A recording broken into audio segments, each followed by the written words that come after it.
Olá a todos, sejam muito bem-vindos aqui na nossa RCI, sempre ao seu lado, a Rádio Comunicadora Iguaçu e diretamente aqui da Tríplice Fronteira com o programa Projeto de Vida. O programa Projeto de Vida vem aos sábados, no horário de Brasília, das 10 às 11 horas da manhã. E a gente está aí já há algum tempo, alguns anos.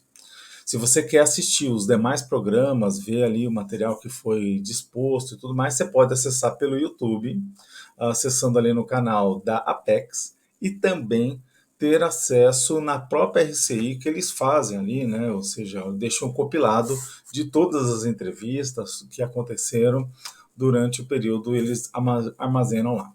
Então você pode estar nos acompanhando pela rádio AM 1320 ou também pelas ondas do rádio. Nós temos aqui o link da Apex, né, pelo Facebook, e também temos o link da própria RCI pelo Facebook da própria rádio.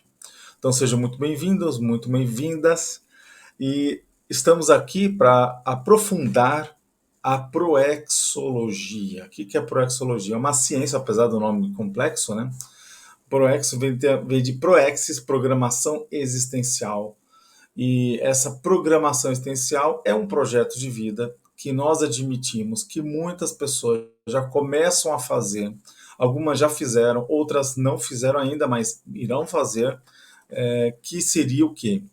Ali no período entre uma vida e a outra, planejar o que vai fazer na existência. Isso, aí você fala, poxa, mas então isso significa diversas coisas. Sim, significa que nós admitimos que você não está aqui vivendo pela primeira vez. Nós admitimos sim naquela teoria, né, da série de existências, que não tem só uma existência, mas são várias existências que nós temos.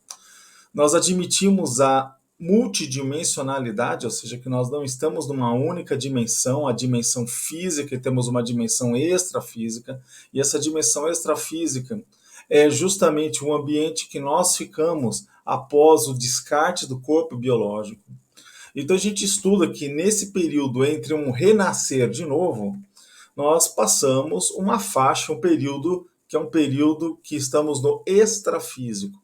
Esse período no extrafísico, fora da matéria, porque aquele corpo de carne e ossos pereceu, enfim, a gente se torna livre dessa matéria, e nessa condição mais livre, nós estamos tendo acesso a diversas dimensões, e nessas diversas dimensões, vamos poder estar vivendo em comunidades.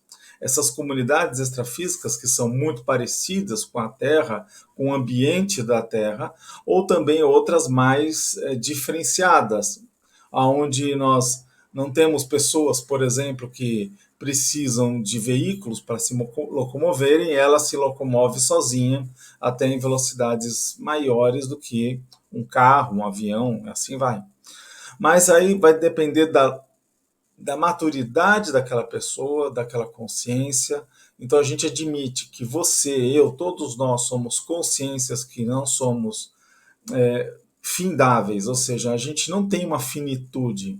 Nós, pelo que tudo entendemos, somos eternos e dentro desse processo da eternidade vamos aprender e ter muitas lições, renascer muitas vezes num corpo mais denso como este corpo de carne e ossos, e vamos aproveitar e aprender, desenvolver.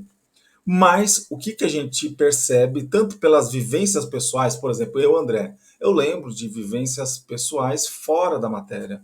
Mas para aquelas pessoas que não lembram, eles vão ter isso como uma teoria, né? Uma ideia que faz sentido, outros que para eles não fazem sentido. Mas para a gente já começar do zero, a gente sabe que foi feito já enquetes e que no planeta Terra a maioria das pessoas admite que existe algo além da matéria, algo que vai acontecer após a morte biológica e que não há uma finitude, né, que de fato nós não somos esse veículo de carne e ossos. Então, com base nisso tudo, a gente admite uma seguinte questão. Se a gente tem uma vida aqui, tá? Imagine que está lá chegando no final da vida e aí a pessoa percebe que fez diversas coisas erradas. Poxa, olha, eu quero reconciliar com todo mundo. É possível eu, tipo, numa canetada, né? Ou seja, chama todo mundo, vamos nos reunir, todo mundo, desde lá do prézinho, do pré-maternal, passando todas as etapas, né, de crescimento, desenvolvimento, a sua adolescência, a sua adultidade, depois a própria velhice. Pega todo mundo, reúne ali na sala, né, naquele leito de morte, e você vai de alguma maneira perdoar todo mundo e vai pedir o perdão de todo mundo e vai de alguma maneira acertar os ponteiros com todos. É possível? A gente admite que não. Porque olha só, a nossa vida cada vez torna-se mais complexa. Hoje foram feitos estudos, né, de que basicamente qualquer criança com 10, 9 anos já interagiu com mais pessoas do que alguém a vida inteira na Idade Média. Pensa bem numa coisa dessa. Quer dizer que antes as pessoas viviam em vilas, não viajavam tanto. É lógico que tinham pessoas que viajavam mais, mas as que não viajavam ficavam adstritas num feudo, num lugar pequeno, num vilarejo, num lugar limitado. E aí a gente percebe o seguinte, que as pessoas, a quantidade de gente que a gente interagia era muito pouco. Então você imagina, se a gente for analisar do ponto de vista evolutivo, como que eu vou acertar os ponteiros, eu vou de alguma maneira perdoar e de alguma maneira reconciliar com determinadas pessoas em determinado momento. Não dá. Eu preciso de fazer isso aos poucos. Às vezes são vidas e vidas para você arrumar aquilo que alguém fez uma determinada existência. O professor Valdo Vieira, que lançou a conscienciologia, que é uma ciência que estuda a consciência, o eu, o self, a individualidade, nós, né? Que ela, de alguma maneira, é uma ciência abrangente, é uma ciência que abarca diversas outras ciências, né? Então a gente percebe que é uma ciência que não está acabada, nós vamos escutar muito dessa ciência e quizás, vamos ajudar e contribuir ao aprofundamento dessa nova pesquisa, dessas pesquisas, desses assuntos.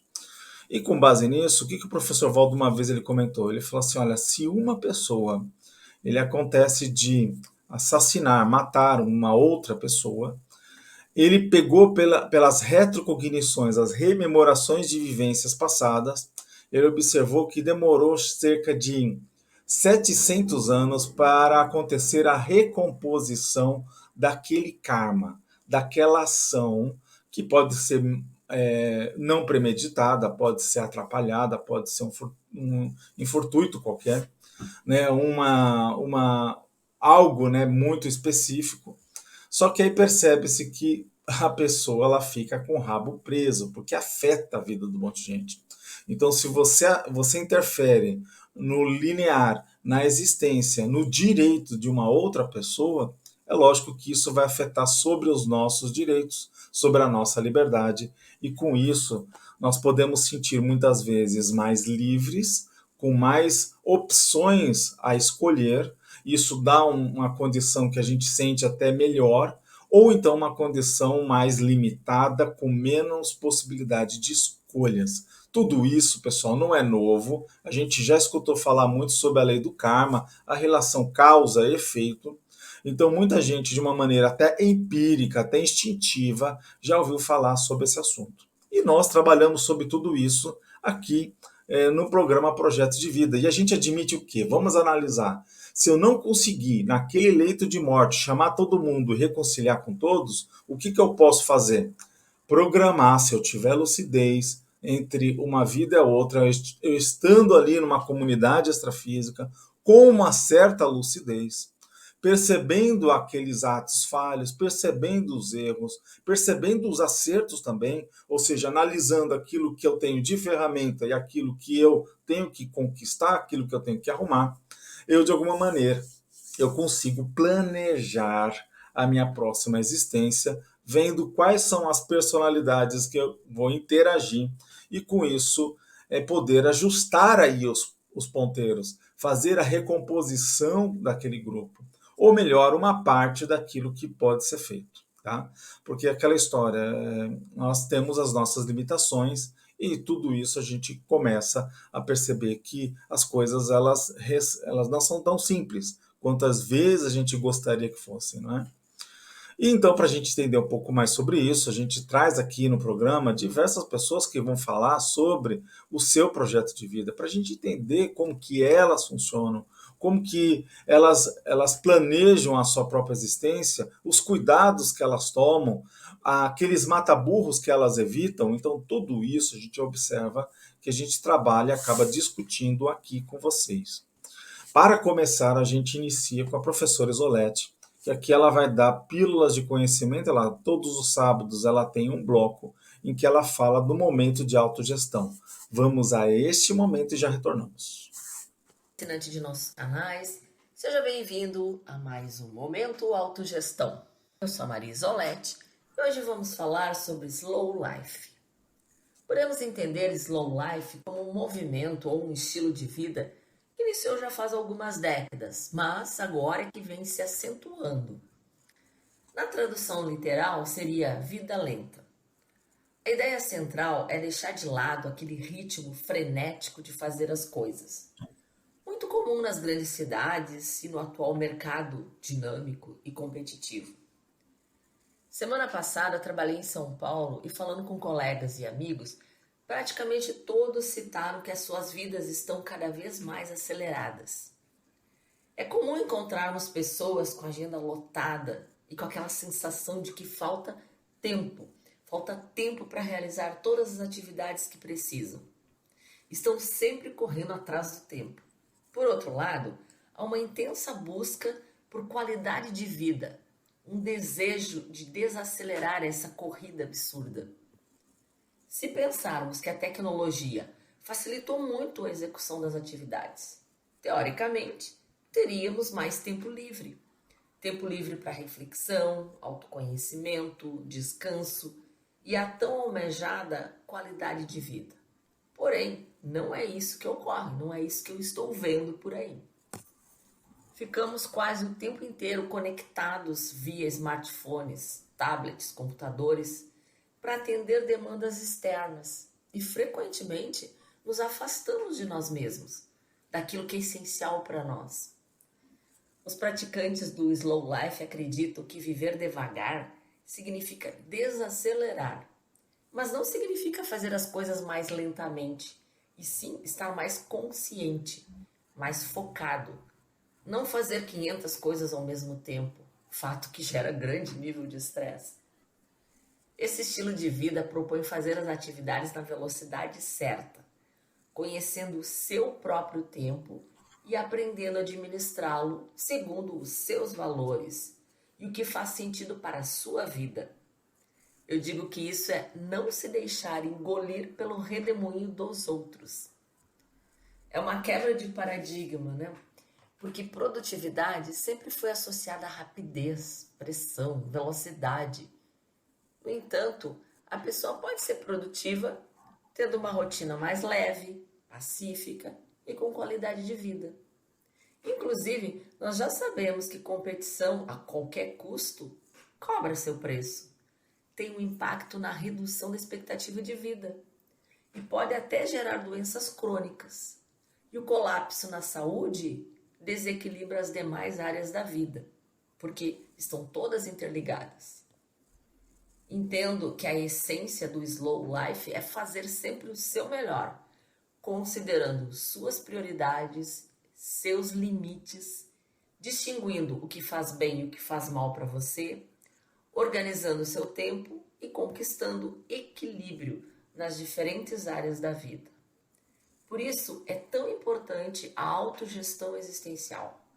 Olhar para a sua vida e realmente gerenciá-la. Não é algo que pode ser executado de um dia para o outro. É uma jornada, onde as mudanças, sejam grandes ou pequenas, elas devem ser realizadas constantemente. E com o discernimento correto, levarão você cada vez mais próximo dos seus objetivos. Desejo ótimas reflexões. Quem perdeu os episódios anteriores, é só digitar Momento Autogestão no seu tocador de música preferido ou acessar no site proexologia.com. Até breve. Você ouviu Momento Autogestão. Agora... Então, muito bacana, né, a professora Isolete aí falando, né, dessa importância da gente ter aí essas metas e que as coisas elas não são feitas de uma hora para outra. Então você vê que está bem alinhado com o que a gente andou falando. E a gente percebe, né, que tem muitas coisas para nós estudarmos dentro da nossa autogestão, do nosso dia a dia, né, que a gente pode melhorar e aperfeiçoar. Mas a internacionalização da conscienciologia, será que ela é importante? Porque a gente falou, né, que o professor Valdo, né, ele fundou, né, ele deu a partida, né, iniciou as pesquisas sobre esse assunto. Ele desenvolveu, né, Conscienciologia através de um livro que foi chamado de 700 Experimentos da Conscienciologia, e através desses experimentos ele acabou mostrando para a gente o que seria Conscienciologia e a importância de estudá-la. Agora, nós vamos falar daqui a pouquinho com o professor Mário Luna. O professor Mário Luna ele vai explicar sobre a importância disso, dessa internacionalização. Então fique ligado conosco, vamos para um rápido intervalo comercial e no retorno estaremos com ele.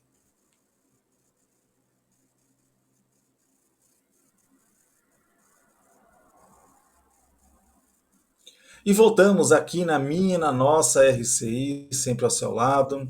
Então, para você que está sintonizando agora, estamos aqui todos os sábados entre 10 e 11 horas da manhã, sempre aqui na minha, na sua RCI. Né? É um programa que vem falar sobre conscienciologia, sobre programação existencial ou projeto de vida. Então a gente convida você, né, para estar sempre assistindo e divulgue, né, para os seus colegas, para os seus amigos, a existência desse programa. E agora, né, vamos fazer uma entrevista, né, com o Mário. Tudo bem, Mário? Como que vai? Tudo bem, André? É um prazer estar aqui no programa Projeto de Vida com você. Vamos falar sobre esse assunto que para mim é tão importante, né? Projeto de vida, programação existencial.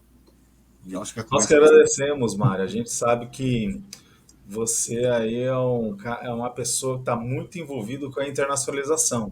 Mas vamos primeiro, né, que a gente faz, né, Mário, mostrar sua ficha, né, mostrar ali o que você anda estudando, né, a sua formação, e aí a gente começa o nosso bate-papo. Então, o professor Mário, aqui, Mário Luiz de Saluni Filho, né, que é o Mário Luna, ele é formado em letras, português e literatura natural lá em Pernambuco, né? Então, muito bacana e reside hoje. Não, você é natural de Pernambuco, De Pernambuco, eu nasci em Pernambuco, morei mas, muito tempo no Rio, morei 30 anos no Rio. mas você se formou, foi lá em No Pernambuco? Rio, foi no Rio. Foi no Rio, ah, tá bom. Então faltou essa informação aqui para nós. E então, apesar de ser natural de Pernambuco, teve essa vivência já no Rio e hoje está aqui em Foz do Iguaçu. É bem interessante, né? A gente ainda olhar que fora isso, ele conheceu a Consciologia em 91, ou seja, faz bastante tempo, porque vamos pensar o seguinte, o professor Valdo ele começou ali falar e plantar as primeiras pedras fundamentais dessa nova ciência em 86, de fato, quando ele lança o livro Panorama das Experiências Fora do Corpo, Projeciologia. Ele lançou, né, um livro de pesquisa falando sobre estudo, né, desse panorama de experiências parapsíquicas, e dentro dos quais ele destaca ali o fenômeno da projeção da consciência, colocando que é muito importante, né, que seria a parte prática da Conscienciologia. E aí ele faz primeiro as pessoas entenderem a parte prática, né, ou seja, dominar o domínio das energias, saber que de fato nós somos muito mais do que esse corpo biológico, que temos outros veículos que a gente estuda, né? Nós admitimos que nós temos, além do veículo físico, material, o soma, nós temos um outro energético, que é o energossoma, nós temos um outro emocional, que é o psicossoma, e temos um corpo mental, que nós chamamos de mental soma. E através disso, né, professor, a gente vê que foi possível, né, dar as bases ali para a gente entender a consciologia. E o professor ele é docente desde 2007, voluntário desde 2005. Hoje ele está na CIP, né, que é uma das instituições que estuda, inclusive, o parapsiquismo, né, como base. Ela estuda muito sobre isso, né, essa questão da prossologia. E, enfim, veio trazer para a gente esse tema da internacionalização da própria Conscienciologia, como até mesmo uma tarefa, né, dentro do projeto de vida, a pessoa lá nascer para, de alguma maneira, falar assim, não, deixa eu mostrar para as pessoas que existe muito mais do que esse corpo aqui, né? E basicamente tem efeitos, né, professor? Efeitos filosóficos, as atitudes, o jeito que ela vê os valores, né?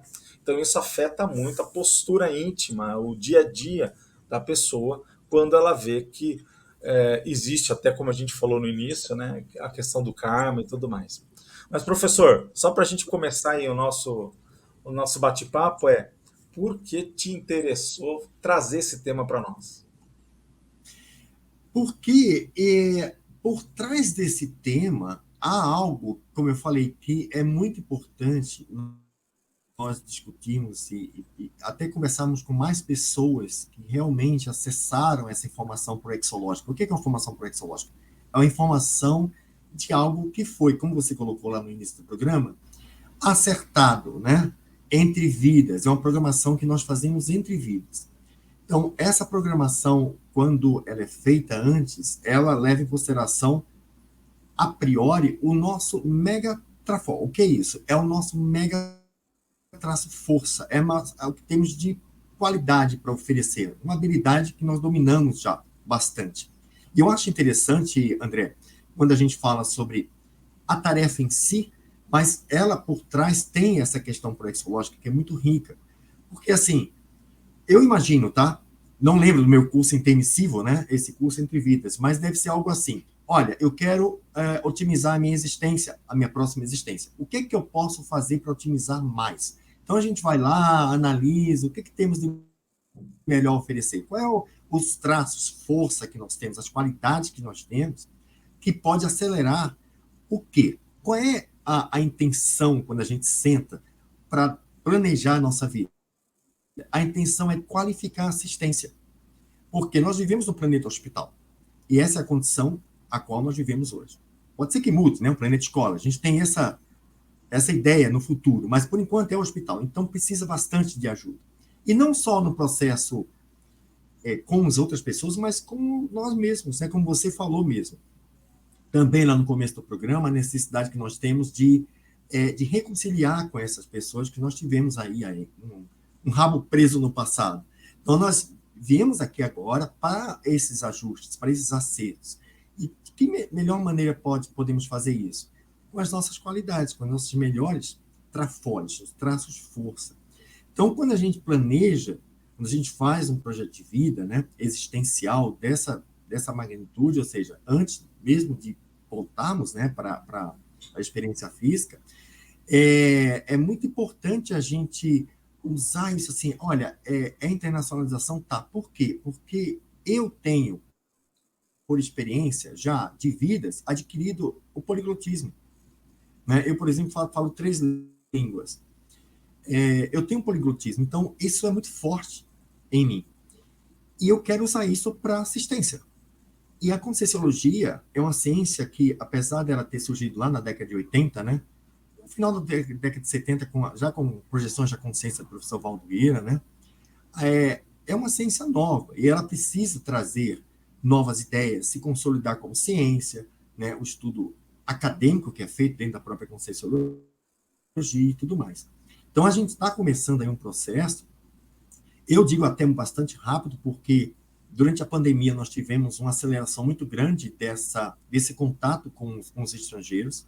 Foram criadas várias atividades, hoje as ICs estão com atividades internacionais faladas em inglês, e a coisa só tem se expandido, e eu diria até com uma certa velocidade, porque em 2020, que foi a época que nós começamos o projeto na CIP, estava tudo muito no começo, e hoje já temos aí um número muito grande de participações em atividades faladas em inglês, cursos de entrada dados em inglês, outras atividades de entrevista também, e a coisa tem se acelerado, ao ponto de termos hoje uma pré-IC, que é a Isaac, né? Que ela tem esse suporte todo feito para as instituições conscienciocêntricas, que são as instituições da Conscienciologia, inclusive acelerando muito o processo de tradução de livros. A gente tem hoje na Editare já 49, eu acho que esse número eu peguei 3 meses atrás, eu acho que isso se duplica até com a rapidez com que tem esse processo andado. Mas tínhamos 49 já livros traduzidos. Então, o processo está se acelerando, né? Mas a internacionalização é a primeira perna da nossa missão de vida, que é levar a ideia para fora. O que nos interessa é a expansão disso, a expansão da Conscienciologia, que é um segundo passo. É o passo em que um francês, um alemão, um japonês, um finlandês, um sueco vai abrir uma instituição, uma filial da instituição conscienciocêntrica, ou abrir até um EC lá no país dele, mas feita por nativos daquele país. Ou seja, quando a ideia se expande para outras culturas, e eles passam a também estudar Conscienciologia. Não é o brasileiro que vai abrir, né?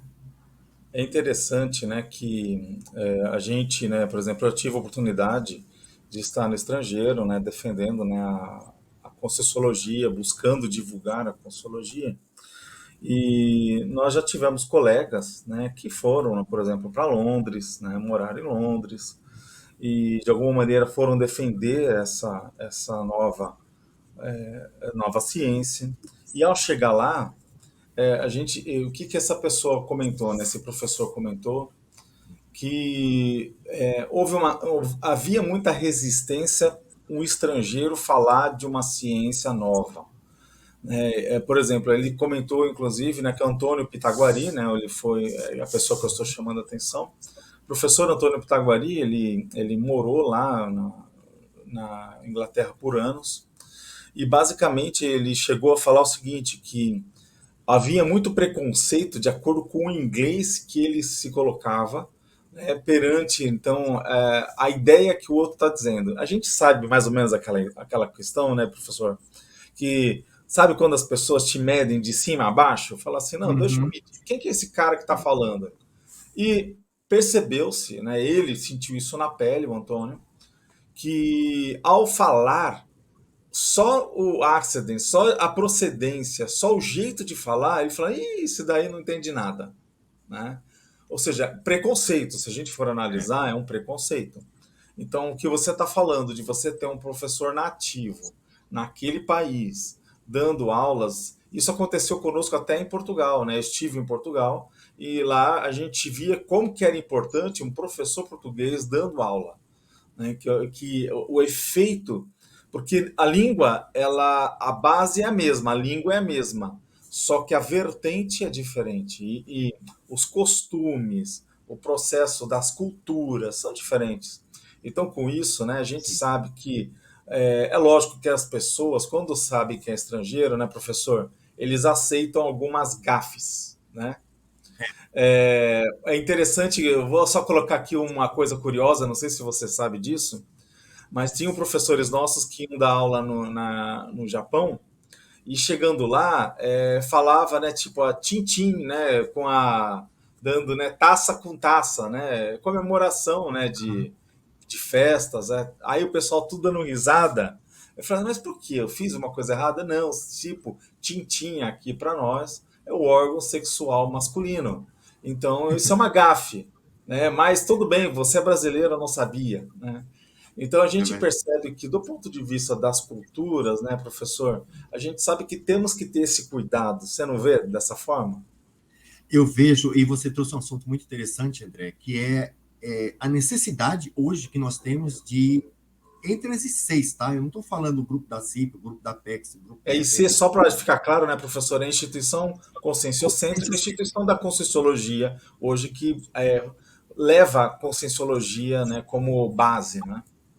Isso, a instituição conscienciocêntrica. Então, é importante nós criarmos grupos de debate, de discussão com relação a esse movimento de internacionalização.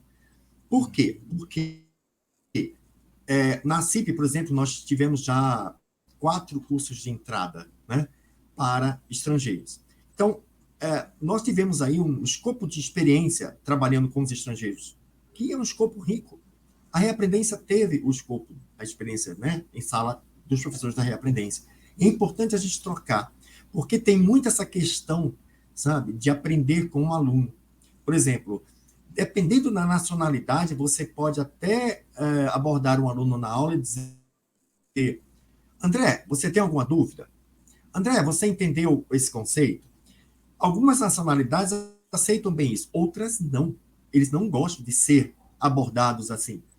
E também, essa outra pergunta, essa outra resposta que vai responder a sua pergunta que você fez lá no começo. Por que eu estou nisso? Porque eu sou professor de idiomas há 25 anos. Né? É minha profissão. Eu sou professor de idiomas, já fui tradutor, trabalho com tradução simultânea, já trabalhei com tradução simultânea para o Discovery Channel, para a SBT, para algumas livrarias. Então, eu faço várias coisas dentro do estudo da língua, dentro do serviço, né, da língua. Então, vê-se em mim essa habilidade que eu trouxe e com a qual eu sinto 100% de afinidade. Eu digo que eu sou completamente bilíngue, porque eu viro do inglês para o português rapidamente. Então, isso nota-se, né, que é uma habilidade que eu trago de outra vida, que eu amadureci isso há muitas vidas atrás.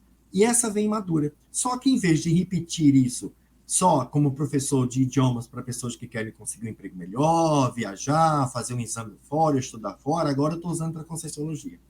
Eu acho que esse foi o grande virada quando eu percebi a minha ProEx. Porque eu já havia trabalhado como voluntário em outras instituições, fazendo outras coisas. Mas quando eu comecei a trabalhar nesse projeto de internacionalização, parece que, sabe, que aquela roupa entrou em você, o sapato era o seu número, a camisa era a sua camisa, o óculos era o grau certo para a sua vista, tudo ficou otimizado. E essa foi uma percepção muito rica que eu tive e tenho, né, do trabalho que é feito com poliglotismo. É um trabalho que dá prazer, é um trabalho que dá banho de energia, é um trabalho que facilita a comunicação com aparadores. Eu até estava fazendo um artigo sobre isso, e listei até 10 benefícios aqui de se trabalhar dentro da ProEx, né? Quando você sente assim, afinidade total com o que você está fazendo. Agora, professor, uma coisa que eu já vi também, né, que tipo, há um pouco, né, por exemplo, novas ICs, a própria ISEC, né, que a gente percebe que é uma instituição nova, né, instituição conscienciocêntrica nova, e que às vezes perde-se um pouco o histórico das outras instituições que já fizeram determinados trabalhos, né. A gente sabe, por exemplo, né, só para pegar uma ideia, que foi se usado por muito tempo, em algum momento ali atrás, é Conscienciology, né? E aí o que acontece? Se percebeu que, principalmente em Londres, em alguns lugares nos Estados Unidos, devido à Scientologia, né? A Scientology, né? Que é a do... como que é lá o do... Tom Hanks? Não, não é Tom Hanks. Não. É justamente lá do risco, né? Que a pessoa vive em risco. Missão Impossível. Missão Impossível. Esqueci. Então a gente vê lá que o Tom Cruise, né? O Tom Cruise, né? Então ele chama muita atenção para a Scientologia. E a Conscienciologia não tem absolutamente nada a ver com a Scientologia, né? A Conscienciologia é uma ciência que busca a consciência. Então ela é bem específica, né, tal. E aí o que acontece? O pessoal começou a utilizar consciousness, né, como consciência, né, pesquisa da consciência em si, como jargão, né, para identificar ali a conscienciologia, né. Então a gente percebe que então tem essas situações que nem você comentou, né, o jeito de aproximar, o espaço proximal, até mesmo a forma de você falar, né, e cutucar o outro, que o brasileiro tem muito disso, né, ou seja, de às vezes jogar uma pergunta muito pessoal, e em algumas culturas isso pode ser uma agressão. Você passou dos limites, não era polido aquela forma de agir. E aí você está falando que nas traduções você percebeu isso, né?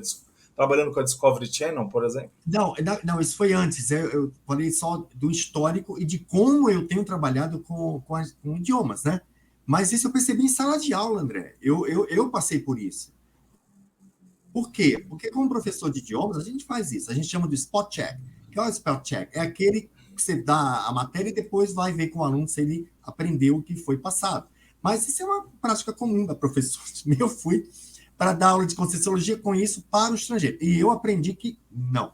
Algumas, principalmente ali o pessoal mais nórdicos da Escandinávia, né? Professor, eu só vou Tem pedir licencinha para ti, que eu vou precisar entrar com o comercial, mas eu vou falar que você fale sobre a responsabilidade, então, né, dentro do projeto de vida, nessa expansão da Conscienciologia, mas você não fale agora, vamos para um rápido intervalo e já voltamos.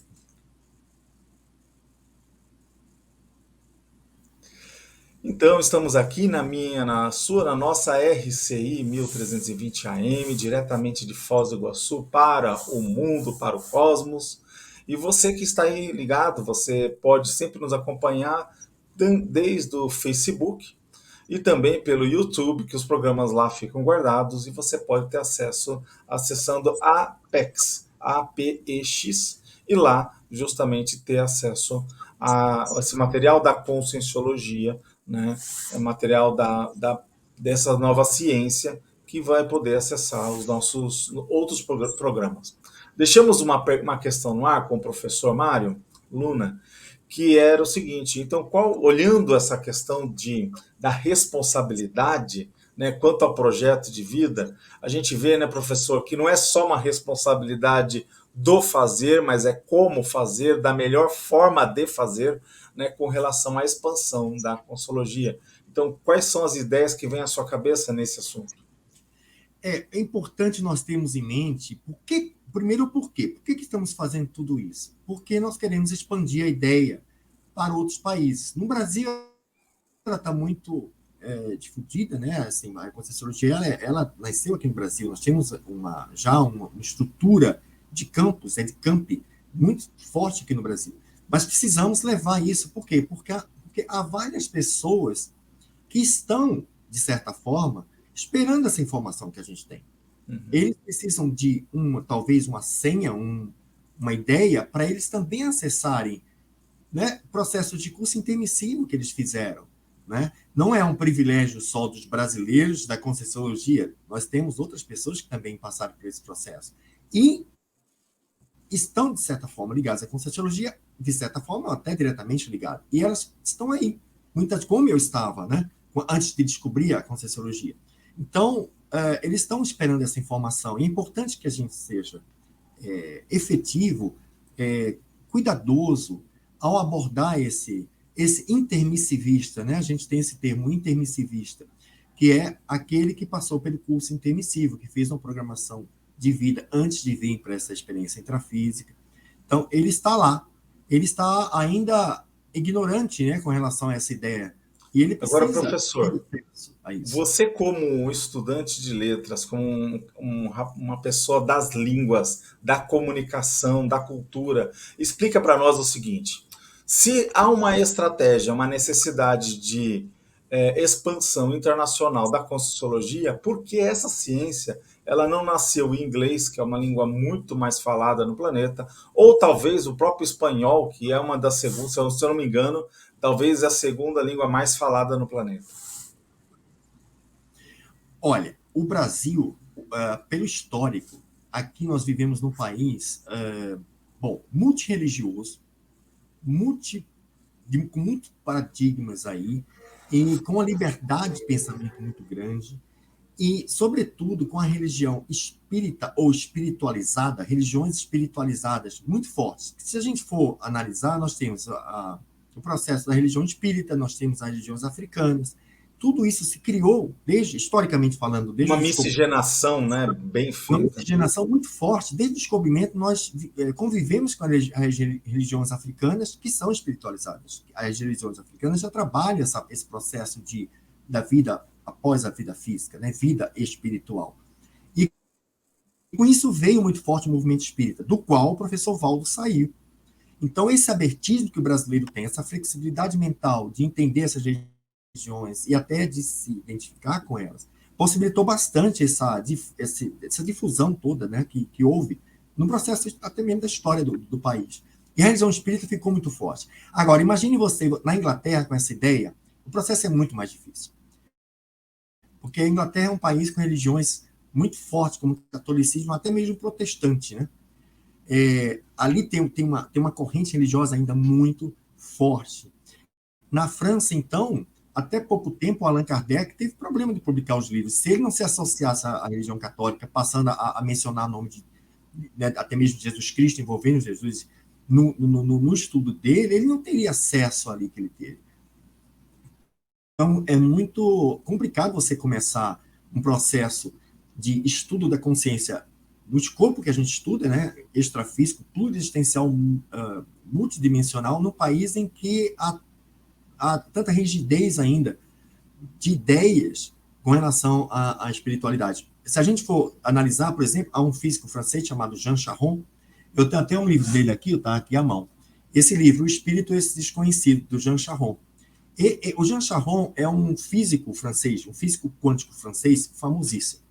Quando ele fez esse livro, ele descobriu que do elétron tem uma partícula de fóton que ele descobriu que essa partícula é eterna e que essa partícula ela conserva a informação perenemente. As informações adquiridas do conhecimento do ser humano não acabam, não morrem. Então, a partir disso, ele fala assim, opa, tem uma ideia aí que é da existência do espírito.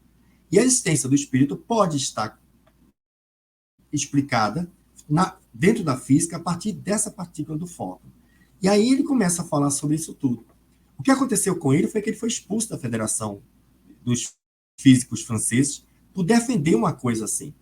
Mesmo que toda a base dele tenha sido empírica, tenha sido científica, acadêmica e tudo mais, com todos os recursos ali de argumentos e tudo mais, ele foi muito combativo, foi condenado ele praticamente. Só que esse livro, ele é um livro, assim, que para mim é um divisor de águas entre a ciência convencional e esse estudo, né, da vida multidimensional, digamos assim. Então, é muito sério. Por exemplo, nós temos uma atividade na CIP toda quarta-feira, que é um debate com pessoas de fora. Então, nós temos muitos alemães, temos um francês, às vezes temos pessoas da Suécia, e tem um francês, especificamente, que ele está estudando a Conscienciologia, e ele fala para a gente a dificuldade que ele tem de falar sobre Conscienciologia na França. Então, ele vai debater com a gente, vai lá trazer as experiências dele, porque é um grupo que, conhece ele, mas ele está isolado. Ele saiu de Paris para morar no norte, fugindo também desse azougue da cidade grande, dessa contaminação energética que tem já Paris. E ele fala disso, da dificuldade que ele tem. Então, se você vê por que... Para mim está muito claro porque a Conscienciologia não nasceu com língua inglesa. Porque não tem ainda abertismo para isso, André. Infelizmente. Sim, a gente percebe que tem essas dificuldades, né? E olhando então desse aspecto, professor, eu queria que você falasse mais sobre os desafios da internacionalização, mas você também não falasse agora, vamos para um outro rápido intervalo comercial e já voltamos.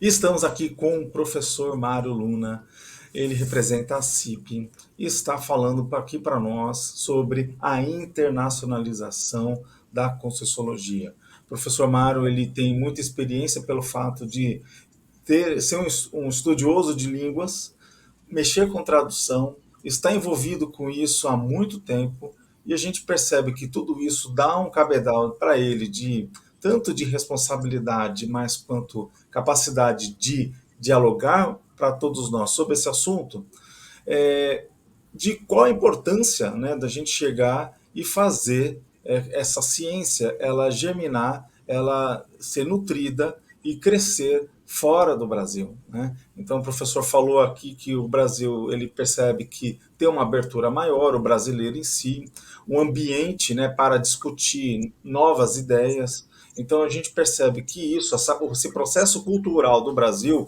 até a miscigenação, essa condição de somatória de povos. O pessoal sabe, né, professor Mário, que até o passaporte brasileiro é um dos mais importantes do mundo, porque você não tem um estereótipo, né? Qualquer um pode ter um passaporte brasileiro, do ponto de vista não que possa ter, mas é que a fisionomia, o estereótipo pode ser qualquer um, né? Então não há assim uma rigidez, porque quando você fala o seguinte, né, um passaporte japonês, né, Mário? Você vai ver lá que, ó, você não parece o Tanaka, né? Então quer dizer, a coisa já é clara. Brasileiro não, brasileiro pode ser o Tanaka, pode ser tudo, né? É verdade. E você falou uma coisa interessante, e esse é um tema que, bom, eu tenho uma filha que mora nos Estados Unidos, a gente sempre visita ela pelo menos uma vez por ano. E uma das coisas que o meu genro, que é americano, falou, foi a seguinte, interessante que você tocou nesse assunto. Ele falou assim, o americano, ele pode ser definido como o americano branco, o americano negro, o americano asiático, o americano latino. Mas o brasileiro, às vezes, ele é tudo isso em uma pessoa só. Eu mesmo, olha só, minha cor de pele, ela é marrom. Ou seja, eu tenho um negro e tenho um branco aqui. Eu tenho um africano e tenho um branco. Né? O Brasil tem hoje 54% de negros e 84% de mestiços, ou seja, raças mestiças. Né? Então, eu me coloco nessa raça mestiça. Né? Se for ver minha árvore genealógica lá para trás, com certeza eu tenho um cruzamento de branco com negro.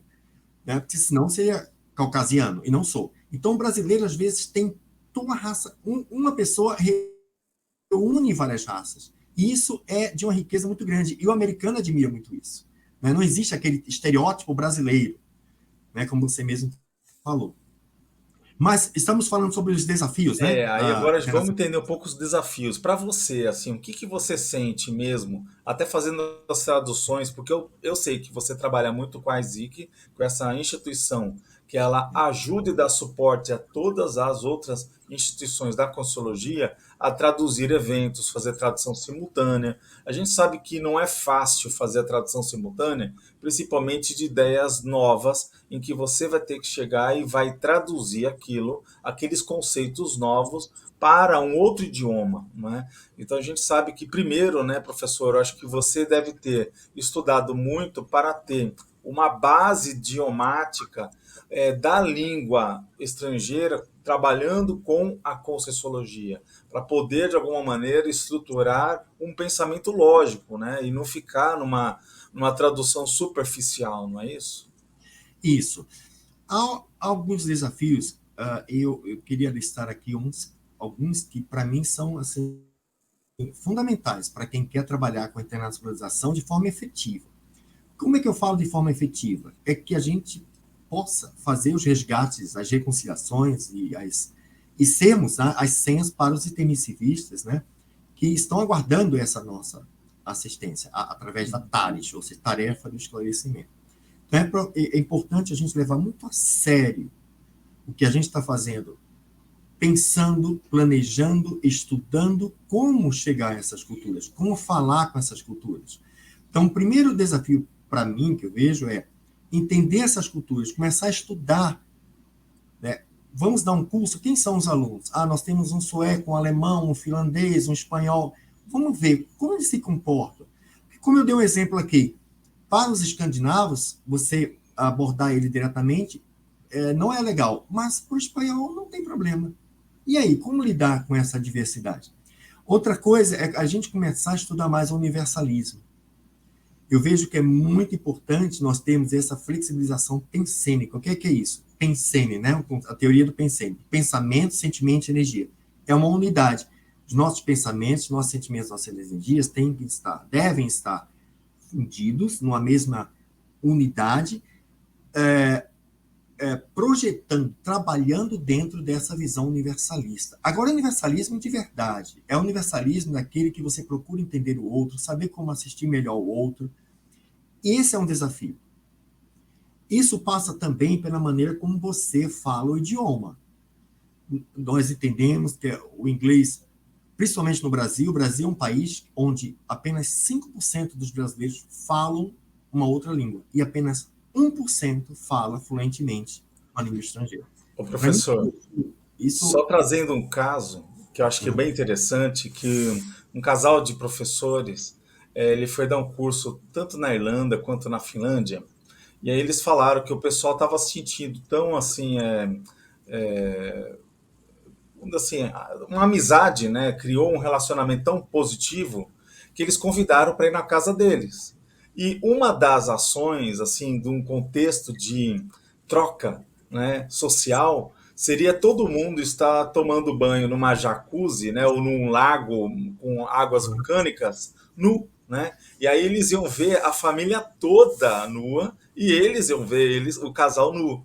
E aí eles falaram, olha, eles sentiram, falaram assim, olha, nós vamos ter que declinar esse encontro, porque na nossa cultura a gente não está ainda suficientemente adaptado a essa situação. Então a gente não vai se sentir à vontade, né, segundo eles. Mas eu estou dando um exemplo, né, Mário, daquilo que você está mostrando, que estudar a cultura do outro e entrar na cabeça do outro para até expressar da melhor forma aquelas novas ideias, né, sobre a Conscienciologia, essa nova ciência, não é uma tarefa fácil, não é? Não é, não é. E precisa você ter flexibilidade mental. E eu vejo muito isso, André, pela a questão, o estudo do universalismo. O que é isso? O universalismo é um dos pilares da Conscienciologia, né? É entender as culturas e entrar em sala de aula, assim, realmente pronto para fazer o melhor, para atender da melhor maneira aquele aluno que é de uma língua estrangeira. Isso, para mim, ou seja, entender quem você quer, né, atingir, a quem você quer chegar, a quem você quer fazer atalhos, com quem você está falando, né, ver quem são essas pessoas, entender e conhecer melhor essas pessoas.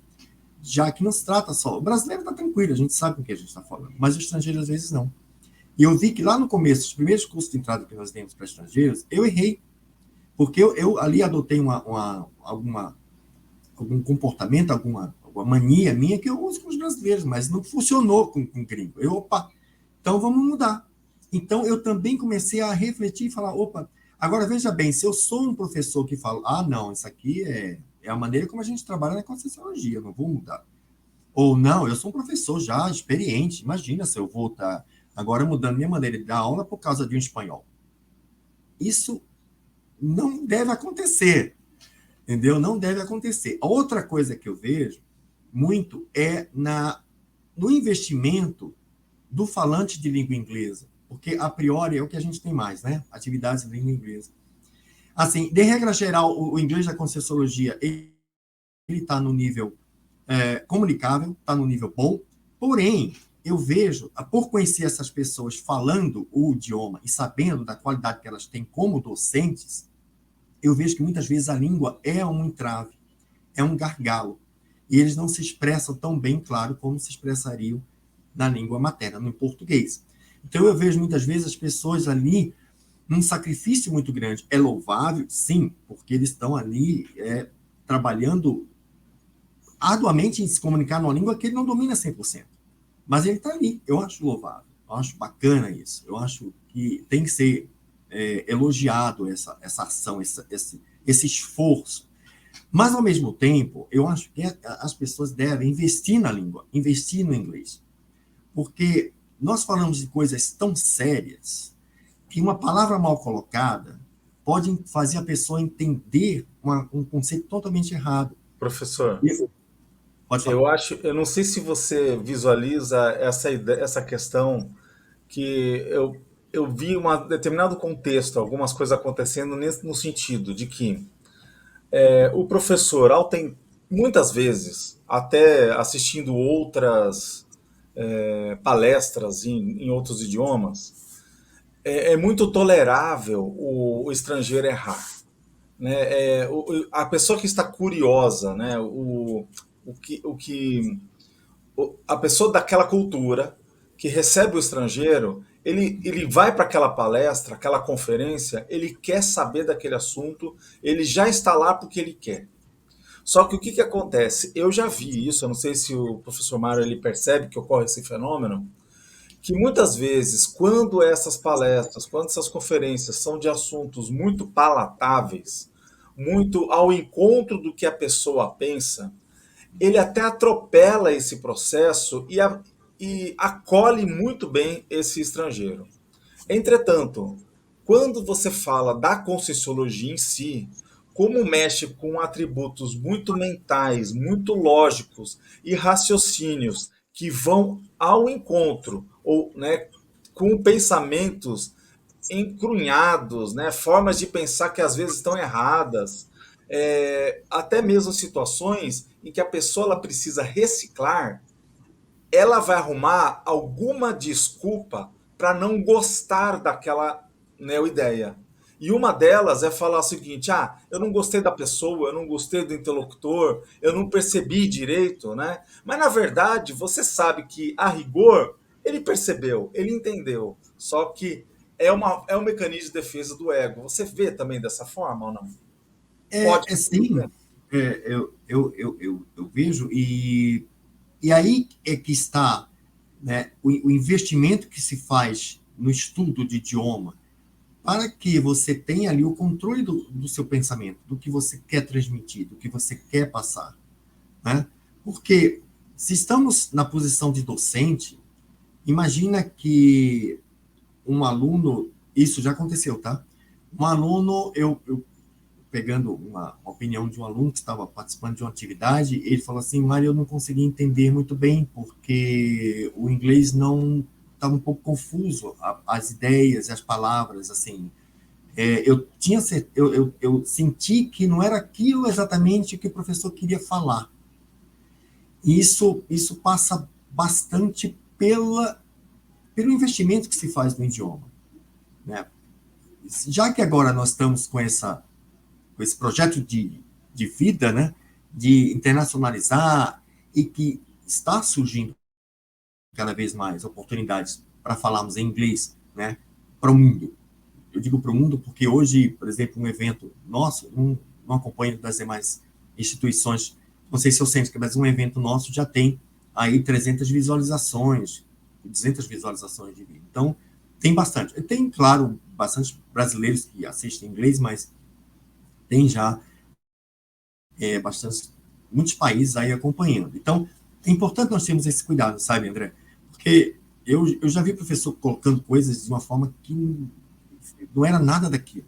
Então, eu digo isso não como crítica, eu digo isso mais para dizer assim, ó, estude, invista no idioma, volte a estudar o inglês, já que você quer ter isso como um projeto, já que você quer ter isso como atividade, como tarefa, faça bem feito, estude, fala a língua de Professor. uma maneira que você passe o que tenha que passar e não fale o que se enrolou e falou outra coisa ali que não Olha, o devia. assunto ele está excelente, ele é muito importante para ser debatido, para ser estudado, né, com assim cientificidade, como você está trazendo aqui, trazendo casos, colocando ponto de vista e analisando esse caso. Mas olha, o tempo ele hoje a gente está meio que nos momentinhos finais. Eu queria que você fizesse um fechamento, né, as suas considerações. Eu vejo um grupo muito bacana fazendo um trabalho hoje na Conscienciologia. Eu gostaria muito de enaltecer o trabalho que está sendo feito pela Isaac junto com a Editares, fazendo traduções de livros em volumes assim jamais vistos. Esse movimento está muito bacana. Eu mesmo estou em 2 projetos de tradução de livros também. O trabalho que está sendo feito pela Reaprendência com as lives, com os cursos também de entrada. Não conheço muito das outras 16, essas são as que eu tenho mais contato, e esse trabalho de parceria é fundamental. Nós temos uma atividade na CIP que se chama Let's Talk. Aliás, nesse domingo, às 11 da manhã, nós vamos fazer mais uma edição do Let's Talk, falando sobre Homo sapiens sereníssimos. Então, vamos fazer essa ideia de uma forma bem didática também para o estrangeiro, porque ele não conhece. Então, assim, eu sempre convido pessoas de outras ICs para participar do Let's Talk. Eu acho muito importante o grupo estar unido. Então, essa prática do universalismo deve começar dentro da própria Conscienciologia. Professor, então agradecemos, ficamos por aqui e vamos despedindo do nosso público, né? Se você gostou do nosso programa, dê um like quando estiver visualizando lá no YouTube. E a gente convida você para estar próximo sábado de novo aqui conosco. divulgue o programa, faça com que a rede, né, de assistência aumente e participe você aqui cada vez mais, tá? Bom final de semana e até sábado que vem. Continue na programação da RCI. Tchau, tchau.